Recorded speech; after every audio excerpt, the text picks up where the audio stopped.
పొద్దున్న నుంచి ఎక్సర్సైజ్ చేయలేదు, అందుకే కనీసం వాకింగ్ చేద్దామని వచ్చాను. చాలా లేట్ అయిపోయింది, యాక్చువల్లీ రాత్రి అయిపోయింది. ఎప్పుడైనా గమనించారా, సరిగ్గా చూస్తే మన చుట్టూ ఉండే జనాలు, మన కాలనీ వీధుల్లో కూడా చిన్న కథ ఉంటుంది, ఒక చిన్న సినిమాటిక్ వైబ్ ఉంటుంది. ఇక్కడ పానీపూరి చాలా బాగుంటుంది, నన్ను గుర్తుపడతాడు కూడా వచ్చినప్పుడల్లా. చెప్పానా సినిమాటిక్ వైబ్ ఉంటుందని.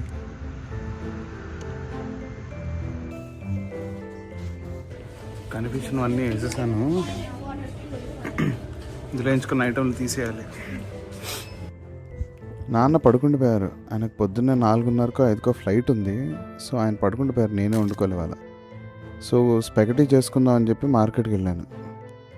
ఇందాక అదే చూపించింది మీకు, మార్కెట్లో అదే పిక్ చేసుకున్నాను.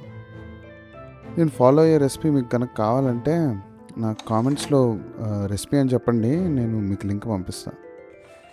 ఇందాక టొమాటోలు స్ట్రెయిన్ చేస్తున్నప్పుడు నా ఒంటి మీద నీళ్ళు పడిపోయాయి చొక్కా మీద, అందుకే టీషర్ట్ తీసేసి హుడీ వేసుకొని వచ్చా.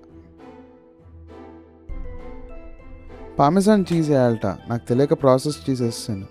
ప్రెజెంటేషన్ చేయడం నెక్స్ట్ టైం ఇంకా బాగా చేయడం నేర్చుకుంటాను. రాత్రి నేను ఒక కోర్స్ చేస్తున్నాను, చదువుకొని పడుకుందాం అనుకున్నా.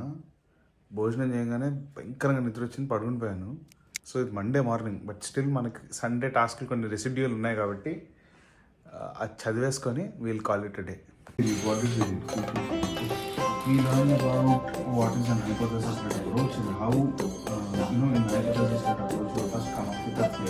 నేను చదివింది నాకు అర్థమైంది, నాకు అర్థమయ్యేటట్టు సింపుల్గా నేను మళ్ళీ ఎక్స్ప్లెయిన్ చేసుకుంటున్నాను. మనం ఏదైనా ఇన్ఫర్మేషన్ కన్జ్యూమ్ చేసుకున్నప్పుడు దాన్ని ఎంత ప్రాసెస్ చేసుకుంటే అంత ఎక్కువ కాలం మనకు గుర్తుంటుంది.